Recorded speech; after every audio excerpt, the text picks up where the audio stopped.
அன்பானவர்களே, அன்பு வணக்கங்கள். உங்களுடைய மனதை காந்த சக்தி கொண்டதாக மாற்றுங்கள். உங்களுடைய மனம் ஒரு அற்புதமான அங்கமாகும். இந்த இறைவன் இருக்கிறான் பாருங்க, அவன் இந்த பிரபஞ்சத்தை படைத்த போது எல்லா விதமான அற்புதங்களையும் மகத்துவங்களையும் அதிலே படைத்திருக்கிறான். நம்ம சுத்தி என்ன இல்லை, எல்லாமே இருக்குது. இல்லாதது என்று எதுவுமே கிடையாது. ஆனா நம்ம மனம் எதை ஈர்க்கிறதோ அதுதான் நம்மிடம் வந்து சேர்கிறது. இனம் இனத்தோடு சேரும் சொல்லியிருக்காங்க இல்லையா? ஒத்தது ஒத்ததையே ஈர்க்கும் சொல்லுவாங்க. ஒரு குணம் உள்ளவன் எந்த மாதிரி குணத்தோடு இருக்கிறீர்களோ அந்த குணத்தையோடு இருப்பவர்களை தான் உங்களால் ஈர்க்க முடியும்.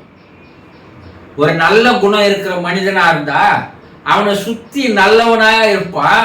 இவன் ஈர்க்கிறவன் பூரா நல்லவனா தான் அவனிடம் வருவான். அவனே அவனிடம் வந்து சேருவான். தீய குணம் இருக்கிறவனா தான் அவன் தீய குணங்கள் இருக்கவன் தான் ஈர்ப்பான். தீய குணங்கள் இருப்பவன் தான் அவங்கிட்ட வந்து சேருவான். ஆக இந்த மனத்திற்கு ஈர்க்கின்ற ஒரு சக்தி உண்டு. இந்த புவி ஈர்ப்பு சக்தியை பற்றி கேள்விப்பட்டிருப்பீங்க, தெரியும் உங்களுக்கு இல்லையா? ஒரு குறிப்பிட்ட உயரத்துக்கு மேலே போய் சென்று நீங்கள் எந்த பொருளை கீழே போட்டீங்கன்னாலும் அந்த பொருளை அந்த புவி ஈர்ப்பு சக்தி தனக்குள்ள ஈர்த்து கொள்ளும். அது நல்ல பொருளா இருக்கட்டும், கெட்ட பொருளா இருக்கட்டும், அது பயன்படக்கூடிய பொருளா இருக்கட்டும், பயன்படாத பொருளா இருக்கட்டும், உபயோகப்படுத்தக்கூடிய பொருளா இருக்கட்டும், உபயோகப்படுத்த முடியாத பொருளா இருக்கட்டும், எதுவா இருந்தாலும் நீங்க மேல இருந்து போட்டீங்கன்னா அது பூமியை நோக்கி வந்துடும் இல்லையா? இப்போ உங்க மனம் எப்படி இருக்குதுன்னா புவி ஈர்ப்பு சக்தியை கொண்டதாக தான் இருக்குது. அதுக்குள்ள எல்லாமே ஈர்த்துக்கிறீங்க. நல்லதான் ஈர்த்துக்கிறீங்க, கெட்டதான் ஈர்த்துக்கிறீங்க, எல்லாத்தையும் ஈர்த்துக்கிற புவி ஈர்ப்பு சக்தி கொண்டதாக உங்கள் மனம் இருக்கிறது. ஒரு சிலர் பார்த்தீங்கன்னா வறுமை, ஏழ்மை, இயலாம, முயலாம, அறியாம இருக்கக்கூடிய அந்த எண்ணங்களையே வைத்துக் கொண்டிருப்பதால் அவங்ககிட்ட வந்து சேர்றதெல்லாம் எதுவா இருக்கும், அது சம்பந்தப்பட்டதை மட்டும்தான் அவன் ஈர்ப்பான். ஒரு பணக்காரனை பாருங்க, அவன் மேலும் மேலும் பணத்தை எப்படி அதிகப்படுத்தலாம், எப்படி எல்லாம் சம்பாதிக்கலாம், எப்படி எல்லாம் சேர்க்கலாம், எந்த தொழிலில் போடலாம், எதை செய்யலாம், அவன் எண்ணம் சிந்தனையானது பணத்தை பெருக்குவதிலேயே இருப்பதால் அவன் மேலும் மேலும் பணக்காரனாகி கொண்டே இருக்கிறான். அவன் அதை மட்டும்தான் ஈர்க்கிறான். பெரும்பாலான என்ன செய்யறோம், பா எனக்கு கஷ்டமா இருக்குதுப்பா, என்கிட்ட பணமே இல்லைப்பா, நான் என்னப்பா பண்றது, நான் ஏழையாவே இருக்கிறேன்பா, இப்படி சம்பந்தப்பட்ட அந்த எண்ணங்கள் அவனுக்கிட்ட இருக்கிறதுனால அவன் ஈர்ப்பது பூரா இதுவா இருக்குது. அதுதான் நான் நடக்கக்கூடாதுன்னு நினைச்சேங்க, ஆனா அது நடந்துடுச்சு. நான் தோல்வி அடையக்கூடாதுன்னு நினைச்சேன், ஆனா தோல்வி அடைஞ்சிட்டேன். அவர் இருக்க மாட்டாருன்னு நினைச்சு போன, அவர் இல்லை. இப்படி சொல்வதையெல்லாம் நீங்க கேட்டிருப்பீங்க. நடக்கக்கூடாது ஆனா முதல்ல நினைச்சிட்ட, அப்போ உனக்கு என்ன வரும், அது நடக்காது. அது சம்பந்தப்பட்டதான் இருக்க முடியும். நம்முடைய மனம் ஈர்ப்பு சக்தி அதிகமாக இருக்கக்கூடியதாக இருக்கிறது. அந்த ஈர்ப்பு சக்தியை நாம் என்ன செய்யணும்னா புவி ஈர்ப்பு சக்தியாக இருக்கக்கூடாது, அதை காந்த சக்தியா நீங்க மாற்றணும். இந்த காந்தம் இருக்குது இல்லைங்களா, இந்த காந்தம் இரும்பு சம்பந்தப்பட்ட பொருள்களை மட்டும்தான் அது தனக்குள்ள ஈர்த்துக்கும். ஒரு பிளாஸ்டிக்கை ஈர்க்காது, ஒரு பேப்பரை ஈர்க்காது இல்லையா? அப்போ அதற்கு என்ன தேவை? அந்த இரும்பு சம்பந்தப்பட்ட பொருள்களை மட்டும்தான் அந்த காந்தமானது ஈர்க்கும். இரும்பு காந்தமாக மாறுகிறது. அந்த காந்தம் இரும்பை மட்டும் தனக்குள் ஈர்க்கின்ற ஒரு ஆற்றலை பெற்றிருக்கிறது. அப்போ உங்களுடைய மனம் என்ன பண்ணணும்? உங்களுக்குள்ள சக்தி இருக்குது. சக்தி இருக்க வச்சா நல்லதையும் இருக்கிறீங்க, கெட்டதையும் இருக்கிறீங்க. ஆனா அது காந்தமாக மாற வேண்டும். நல்லதை மட்டுமே இருக்கக்கூடிய ஒரு ஆற்றல் உங்களுக்கு வர வேண்டும். ஒரு திறமை உங்களுக்கு வளர வேண்டும். அப்போ எதை ஈர்ப்பது என்பது முதல்ல உங்களுக்குள்ள தெரிஞ்சுக்கணும். அப்போ ஈர்க்கின்ற சக்தி இருக்கிறது. எல்லா மனுஷனுக்கும் இருக்குது. இறைவன் தந்திருக்கிறான். இறைவன் கஞ்சத்தனமானவனே இல்லை. தாராளமா வாரி வழங்கக்கூடியவன். வள்ளல், மாபெரும் வள்ளல் மாதிரி எல்லாத்தையும் தந்திருக்கிறான். அப்ப நீங்க அதில் எதை நாம் எடுக்க வேண்டும், எதை நாம் ஈர்க்க வேண்டும்? அப்ப எப்ப நீங்க நல்ல எண்ணங்களையே எண்ணுகிறீர்களோ, நல்ல சிந்தனைகளையே சிந்திக்கிறீர்களோ, அப்போ உங்களை சுற்றி இருக்கின்ற நல்ல எண்ணங்களும் நல்ல சிந்தனைகளும் ஈர்க்கக்கூடிய ஆற்றல் உங்களுக்கு வந்து விடுகிறது. அது தானா நடக்கும்.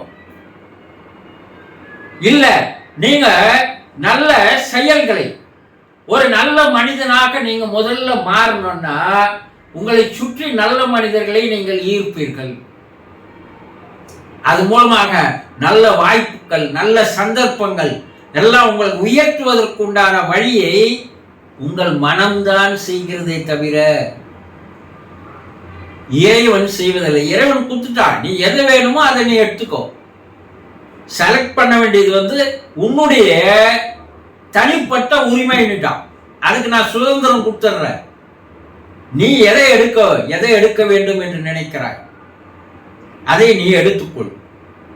அப்போ நம்முடைய மனம் எப்போது ஒரு பெரிய மகத்தான காந்த சக்தி கொண்டதாக மாறுகிறதோ, எப்போது அது அளவுக்கு அதிகமான ஆற்றலை பெறுகிறதோ, அப்போ அந்த காந்த சக்தியானது அதற்குண்டான நல்ல எண்ணங்களை, நல்ல சிந்தனைகளை நீங்கள் அந்த காந்த சக்தியாக மாற்றினால் உங்ககிட்ட இருக்கிற எல்லாமே பாசிட்டிவ் வேவ்ஸா இருக்கணும், பாசிட்டிவ் திங்ஸா இருக்கணும்.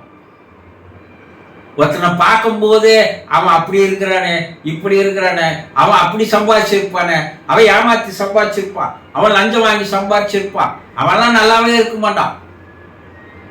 இப்ப நீங்க எதை இருக்கிறீங்க? அவனுடைய குணங்களை எல்லாம் நீங்கள் ஈர்க்கிறீர்கள். நீங்களும் நல்லா இல்லாத போயிடுவீங்க. அப்போ உங்களுடைய மனம் காந்த சக்தி கொண்டதாக மாற்றுவதற்குண்டான முயற்சிகளில் ஈடுபட வேண்டுமேயானால் நல்ல சிந்தனைகள், நல்ல எண்ணங்கள், நல்ல கற்பனைகள், நல்ல செயல்கள், இவை மட்டுமே நீங்கள் சில காலங்களுக்கு, சில மாதங்களுக்கு அதை பழக்கப்படுத்தி வந்தால் ஒரு இரும்ப ஒரு காந்தத்தோடு தேய்க்க தேய்க்க தேய்க்க தேய்க்க அந்த இரும்பு என்ன ஆகும்? காந்தமா மாறிடும். ஏன்னா இந்த காந்தத்தன்மை அந்த இரும்பில் சேர ஆரம்பிக்கிறது, ஈர்க்க ஆரம்பிக்கிறது. அப்ப இந்த இரும்பு காந்தமா மாறிடும். அது போல நீங்கள் உங்களிடம் இருக்கின்ற அந்த நல்ல எண்ணங்களை, நல்ல சிந்தனைகளை, நல்ல கற்பனைகளை, நல்ல செயல்களை நீங்கள் தொடர்ந்து செய்து வர செய்து வர செய்து வர இறைவன் கூட உங்களுக்கு என்ன பண்றான்?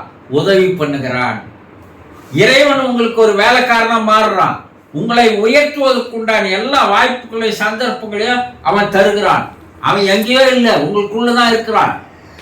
அவன் உங்களை மேலும் மேலும் உயர்த்துகிறான். அப்போ பிரபஞ்சத்தில் இருக்கின்ற எல்லாமே இருக்கிறது. அதில் நாம் எது நல்லது என்று ஈர்க்கின்ற அந்த திறனை, ஈர்ப்பு சக்தி, ஆற்றலை நாம் அதிகரித்துக் கொண்டால், ஒரு காந்தமாக நீங்க மாறிட்டீங்கன்னா வாழ்க்கையில் உங்களுக்கு சகல விதமா எல்லாம் உங்களை வந்து சேரும். நீங்கள் நினைப்பதை எல்லாம் சாதிக்க முடியும். இது ஏதோ முடியாததல்ல, எல்லோரும் செய்தவர்கள் அது போல இருந்ததுனால்தான் அவர்கள் எல்லாம் வெற்றி பெற்றிருக்கிறார்கள், சாதனை காரணம் மாறி இருக்கிறார். இதெல்லாம் நடக்குமா, இதெல்லாம் செய்ய முடியுமா, இதெல்லாம் நடக்கக்கூடிய காரியமா நீங்க நினைச்சீங்கன்னா நீங்க நடக்கக்கூடாதே இருக்கிறீங்க என்பதை முதல்ல புரிஞ்சுக்கிங்க. அப்போ முதல்ல உங்களை தயார்படுத்துங்க. அப்படி தயார்படுத்தினா சில மாதங்களுக்கு நான் நல்லதை எண்ணுவேன், நல்லதை சிந்திப்பேன், நல்லதை பேசுவேன், நல்லபடி செயல்படுவேன். இதை கொஞ்சம் கொஞ்சமா நீங்க செய்ய செய்ய உங்களுடைய மனம் ஒரு மாபெரும் காந்த சக்தியாக மாற்றுகிறீர்கள். அப்போ நல்லதே உங்களிடம் வந்து சேரும், உங்கள் வாழ்க்கை நல்லதாக அமையும் என்பதை புரிந்து கொள்ளுங்கள். சந்தோஷம்.